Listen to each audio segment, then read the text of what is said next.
Hello students, चलिए start करते हैं introduction to 3D geometry. Exercise 11.3 का इंट्रोडक्शन पार्ट हम इस वीडियो में कवर करेंगे, तो बड़े ध्यान से समझना है क्योंकि इस वीडियो में आपको मिलेगा प्लेन का इंट्रोडक्शन। क्योंकि अभी तक तो लाइन के बारे में हमने पढ़ा था, तो अब सारा का सारा हम प्लेन के बारे में यहां पे पढ़ने वाले हैं। तो सबसे पहली जो चीज है वो है इक्वेशन ऑफ प्लेन। तो यहां पे हम सबसे पहला पॉइंट लिखेंगे, equation of plane in normal form. Normal form. अब प्लेन क्या होता है?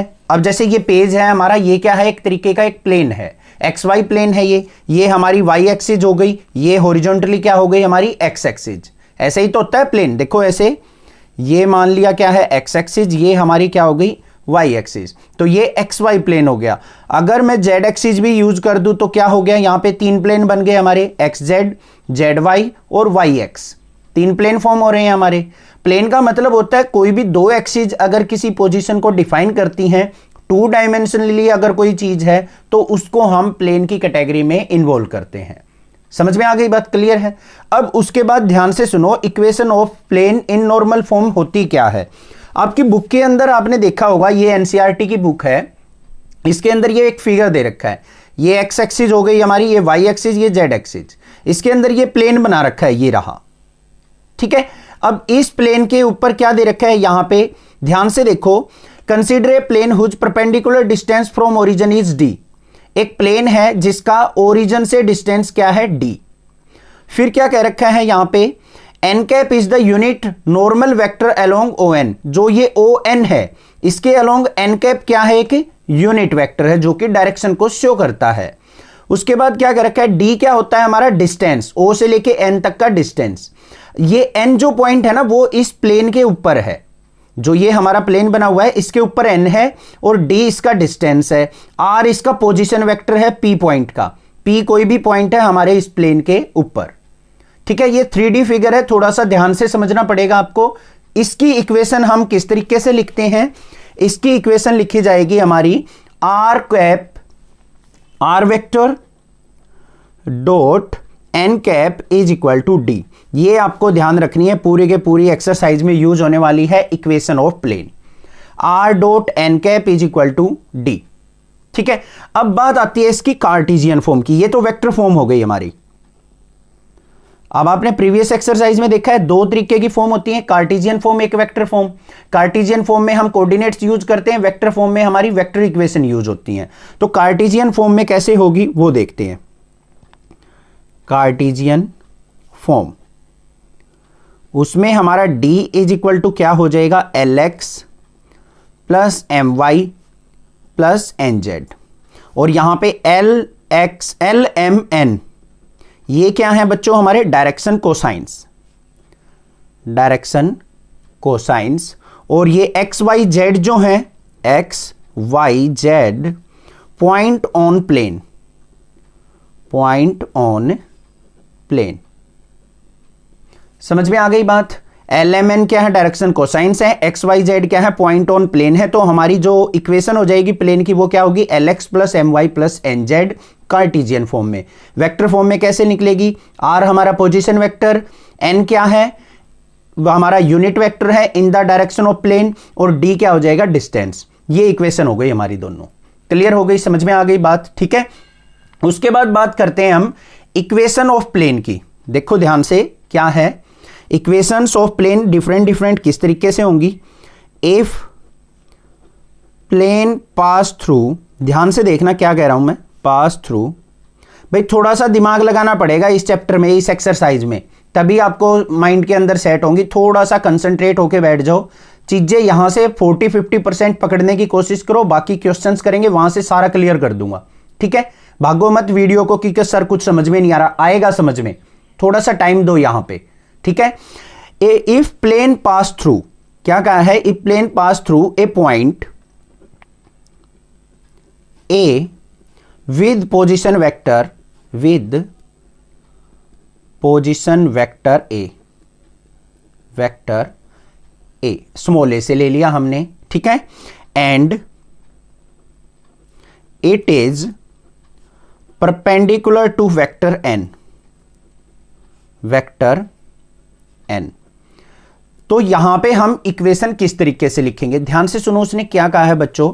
अगर कोई प्लेन ए पॉइंट से पास होता हो और उसके पोजीशन वेक्टर स्मॉल ए से दे रखे हो, पोजीशन वेक्टर का मतलब क्या होता है, जो उस प्लेन को उसकी पोजीशन को डिफाइन करेंगे, एक्स वाई जेड एक्सिस, ठीक है। और परपेंडिकुलर टू वेक्टर एन, और किसी एन वेक्टर के क्या हो, वो परपेंडिकुलर हो, तो हम इक्वेशन कैसे लिखेंगे। अब ध्यान से इसका एक फिगर समझाता हूं। अब हम इस पॉइंट को समझने वाले हैं। Equation of a plane perpendicular to a given vector and passing through a given point. हमें इक्वेशन ऑफ प्लेन लिखनी है अगर किसी लाइन के वो किसी वेक्टर के परपेंडिकुलर हो वो और किसी पॉइंट से पास होता हो, तो हम इक्वेशन कैसे लिखेंगे। ध्यान से देखो, ये हमारा एक प्लेन बना रखा है, ये बना रखा है, ठीक है। एन कैप क्या हो गया, यहां पे एन वेक्टर इसका परपेंडिकुलर वेक्टर जिसके परपेंडिकुलर है, और ये हमारा क्या दे रखा है, यहां पे पोजीशन वेक्टर दे रखा है पी पॉइंट का, एक्स वाई जेड इसके पॉइंट हो गए, और आर क्या हो गया इसका पोजीशन वेक्टर। ए क्या है, पॉइंट ऑन द प्लेन, इस प्लेन के ऊपर कोई भी एक पॉइंट लेना है जिसका पोजीशन वेक्टर किससे डिनोट है, ए से। तो इसकी इक्वेशन कैसे लिखी जाएगी वो देखते हैं। उसकी डायरेक्ट इक्वेशन क्या होगी हमारी, आर वेक्टर माइनस में A vector dot product of N vector जो कि परपेंडिकुलर है, इसकी वैल्यू किसके इक्वल होनी चाहिए, 0 के इक्वल। तो ये हो गई हमारी वेक्टर फॉर्म में। अगर इसी को हमने कार्टेशियन फॉर्म में लिखना हो तो यहां पे क्या होगा, प्लेन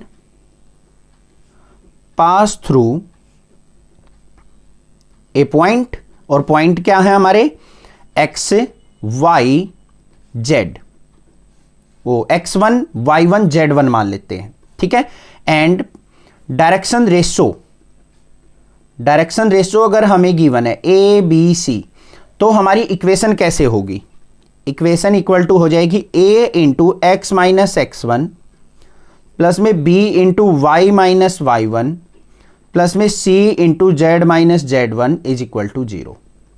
अब बच्चों आपको यहां से मुझे लग रहा है कि 10-20% ही कुछ समझ में आया होगा, थोड़ी बहुत बात समझ में आई होंगी, उसको एक बार रिकैप कर लेते हैं। ध्यान से देखो, थोड़ा सा टाइम लगाना पड़ेगा, मैं बार बार बोल रहा हूं, ये चैप्टर और ये एक्सरसाइज थोड़ी सी डिफिकल्ट है। यहां पे क्या है, equation of plane in normal form. सबसे पहले हमने क्या देखा है, इक्वेशन ऑफ प्लेन। हमने इक्वेशन ऑफ लाइन पढ़ी थी पिछले टाइम में, पिछली एक्सरसाइज में, R is equal to A plus lambda B. ये तो याद होगी ना, अब खुशी मिल रही है कुछ थोड़ी सी, हाँ एक पॉइंट तो आया सर, ये तो याद है हमें, R is equal to A plus lambda B थी। ऐसे ही प्लेन के इक्वेशन क्या होगी, R cap position vector dot N cap is equal to D के। ये तो हो गई हमारी इक्वेशन। ये तो थी वेक्टर फॉर्म में। अगर इसको हमने कार्टेशियन फॉर्म में लिखना है तो डी इज इक्वल टू क्या होगी बच्चों, L X plus M Y plus N Z. L M N क्या है, direction cosine, X Y Z क्या है हमारे पॉइंट ऑन द प्लेन। दो चीज समझ में आ गई, क्लियर है। अब जो लाइन की इक्वेशन थी हमारी कार्टेशियन फॉर्म में, वो कैसे होती थी, x minus x1 by A is equal to Y minus y1 by B is equal to Z minus z1 by C. ये तो लाइन की होती थी वेक्टर फॉर्म और कार्टेशियन फॉर्म। यहां पे प्लेन की हो गई ये वेक्टर फॉर्म और ये हमारी क्या हो गई, कार्टेशियन फॉर्म, क्लियर। अब उसके बाद हमारा क्या होता था, ये जो हम वेक्टर लिखते थे, ये हम जो इक्वेशन लिखते थे वो क्या थी, ए वेक्टर से पास होती थी और बी के पैरेलल होती थी, तभी तो लिखते थे ना। अब यहां पे क्या है, in if plane pass through a point A with position vector small A and it's perpendicular to vector N, तो हमारी इक्वेशन क्या होगी, R minus A dot N equal to 0 vector form में। और कार्टेशियन फॉर्म में क्या हो जाएगी, A into X minus x1 plus B into Y minus y1 plus C into Z minus z1 equal to सी।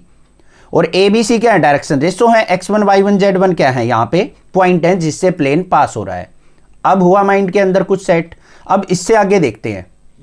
अब जो सेकंड टाइप आती है वो क्या है, ध्यान से देखो, प्लेन पासिंग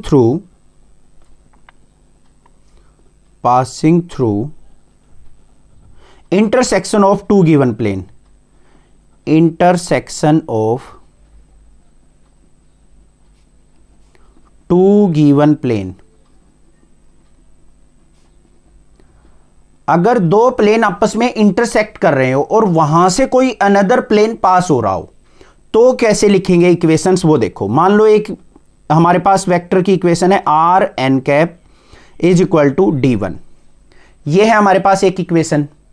एक प्लेन की इक्वेशन ये है, यहां पे कैप आएगा, और दूसरा जो है r dot n2 cap is equal to d2। दो प्लेन्स की इक्वेशन ये दे रखी है हमें।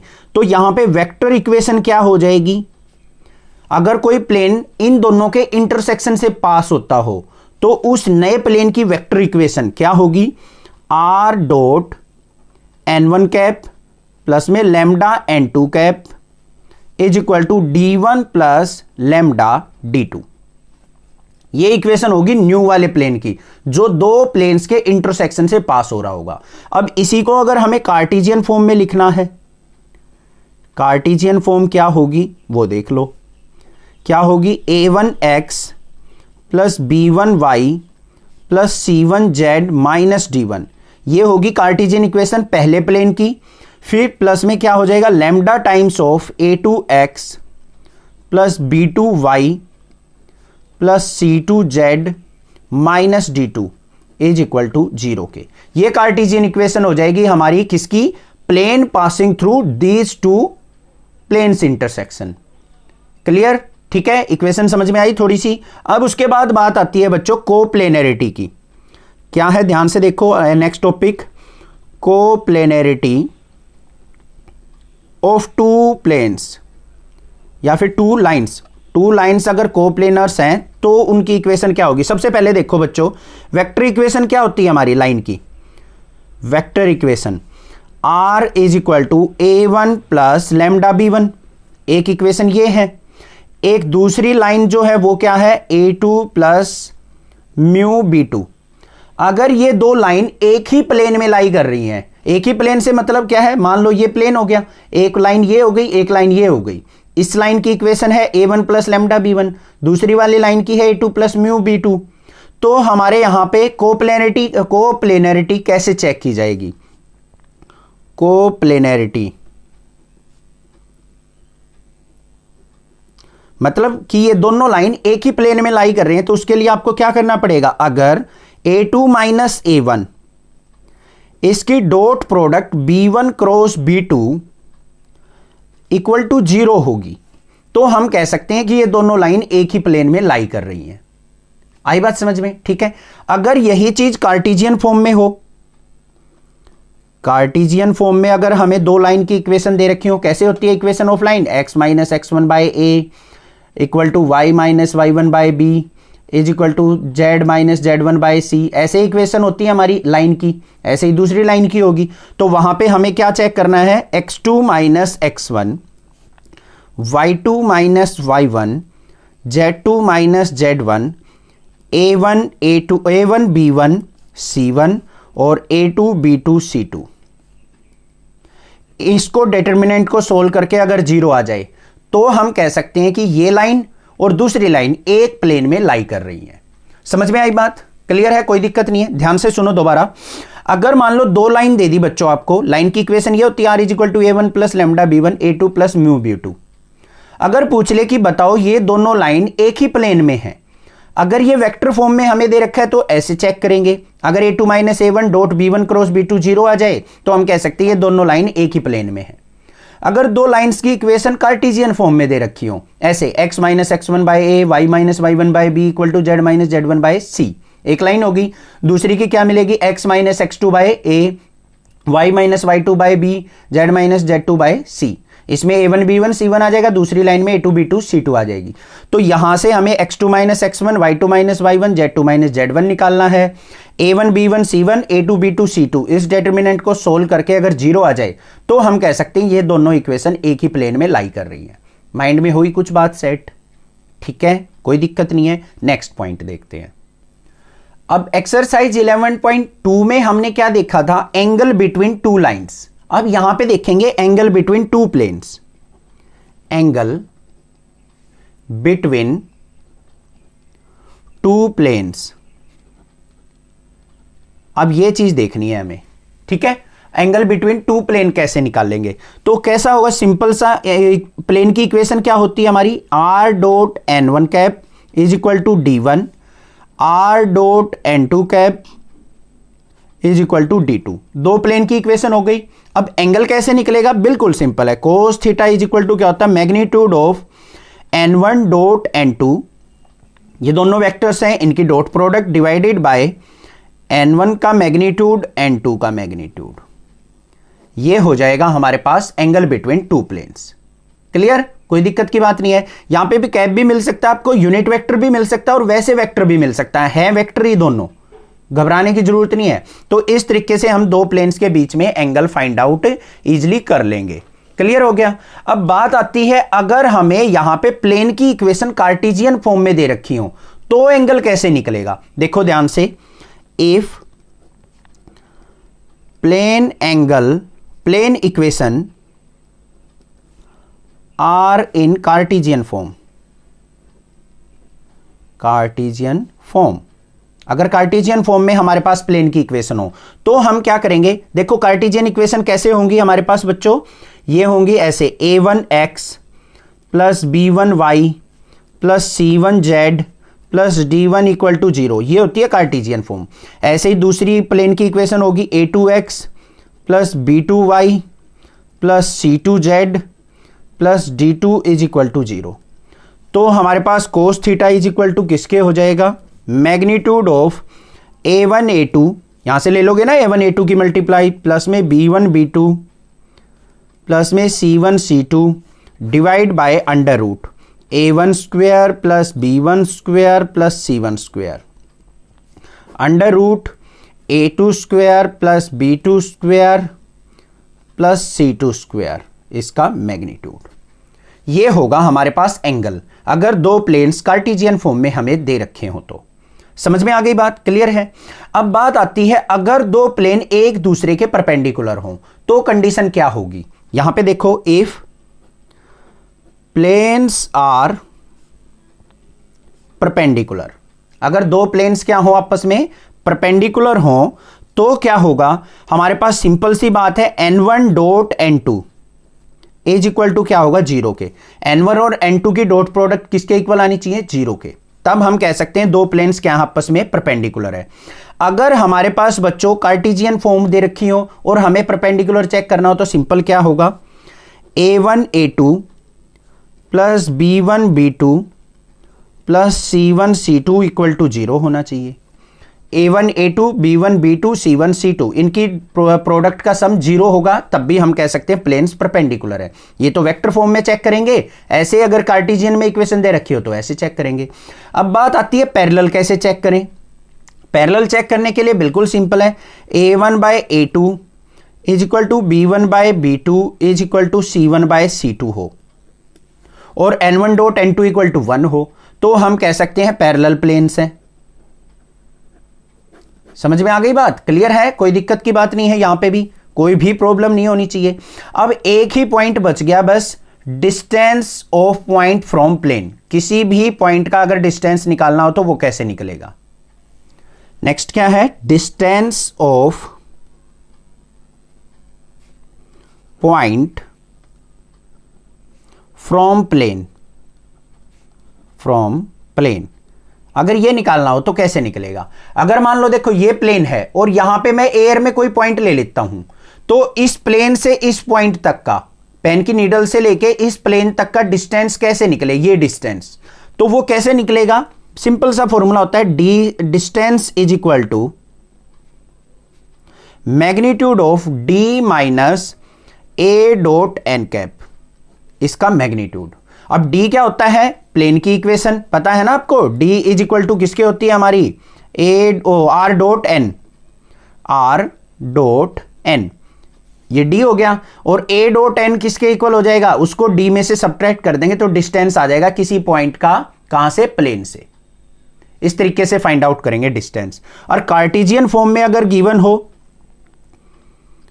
कार्टेशियन फॉर्म में डिस्टेंस कैसे निकलेगा, इक्वेशन ऑफ प्लेन क्या होती है बच्चों, ax plus by plus cz प्लस d इक्वल टू 0, ये तो होगी इक्वेशन ऑफ प्लेन। और मान लो कोई भी पॉइंट है, ये हवा में है, एयर में, और उसके पॉइंट जो दे रखे हैं वो क्या है, x1 y1 और z1, तो हमारा डिस्टेंस किसके इक्वल हो जाएगा, distance equal to magnitude of ax1 plus by1 plus cz1 plus d divided by under root A square plus B square plus C square, इसका मैग्नीट्यूड। ये हो जाएगा डिस्टेंस। x1 y1 z1 दे रखा है आपको, यहां पे y1 आएगा, और a b c d ये आपके पास है, तो इससे हम डिस्टेंस फाइंड आउट कर सकते हैं कार्टेशियन फॉर्म में। अब एंगल बिटवीन प्लेन्स रह गया। अगर मान लो angle between a line and a plane, अगर मान लो कोई भी एक प्लेन दे रखा है, ये देखो क्या है, angle between line and a plane. अगर कोई भी एक प्लेन है ये ऐसे, और इसके ऊपर एक लाइन बनी हुई है, तो ये अगर एंगल फाइंड आउट करना हो, ये हो गया हमारा थीटा मान लो, तो ये कितना हो जाएगा बच्चों, 90 माइनस थीटा। तो यहां पे ये थीटा एंगल किसके इक्वल होता है हमारा, यहां पे लाइन की equation of line r is equal to a plus lambda B, और इक्वेशन ऑफ प्लेन क्या होगी,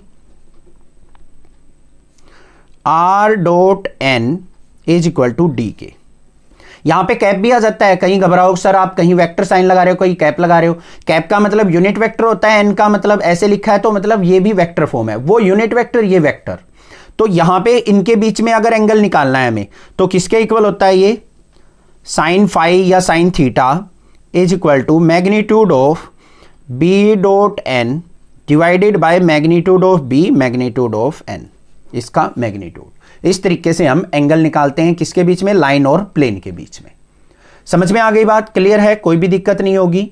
यहां तक का इंट्रोडक्शन आपको पूरा का पूरा अच्छे से पढ़ना है। एक बार दोबारा वीडियो देख लो, दोबारा दिमाग के अंदर सेट करो, धीरे धीरे पॉइंट सेट होंगे। ऐसे मत सोचना एक बार में वीडियो देखने से क्लियर हो गया होगा, नहीं होगा, मुझे भी पता है।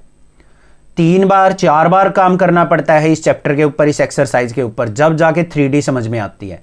3D वैसे ही देखने में उलझन सी लगती है, तो भाई ऐसे फॉर्मूले समझने में तो थोड़ा सा टाइम लगेगा। बस मेन चीज इस पे ध्यान दे लो, वेक्टर फॉर्म और कार्टेशियन फॉर्म। वेक्टर फॉर्म होती है जिसमें वेक्टर्स इक्वेशन यूज करेंगे, कार्टेशियन फॉर्म में हमारी एक्सिस यूज हो जाएंगी, X axis, Y axis, Z axis. ठीक है, दोबारा एक बार समझो। मैंने थोड़ा सा अपनी ओर से तो पूरी बेस्ट ट्राई की है, फिर भी कहीं प्रॉब्लम लगे आप स्क्रीनशॉट लेके मुझे व्हाट्सएप पे पूछ सकते हो, मैं आपकी हेल्प जरूर करूंगा। आप भी चैनल को ग्रो करने में हेल्प कीजिए, ज्यादा से ज्यादा शेयर कीजिए। Thank you students for watching your channel. Next classes.